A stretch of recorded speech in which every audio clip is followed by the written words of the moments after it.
Due donne girano per il negozio Le Trésor, mascherina in viso. Una di loro distrae la titolare mentre l'altra, al centro dello schermo, si abbassa sulle gambe e si impadronisce di una borsetta. La nasconde sotto l'impermeabile e se ne va con la complice. La borsetta rubata è questa. Un modello da circa 20.000 euro in coccodrillo che un vicentino aveva lasciato in conto vendita alla negoziante. I carabinieri di Bassano del Grappa, dopo meticolose indagini e l'acquisizione di molti filmati di videosorveglianza, hanno identificato e denunciato le due donne.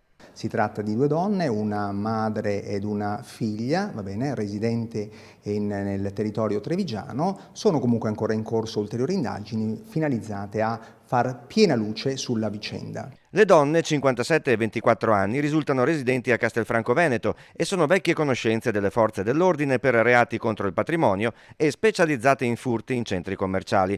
Le indagini dell'Arma bassanese continuano dato che la negoziante avrebbe dichiarato di essere stata minacciata dalle donne con un'arma. Al momento non è stata rinvenuta l'arma, continuano comunque le nostre indagini.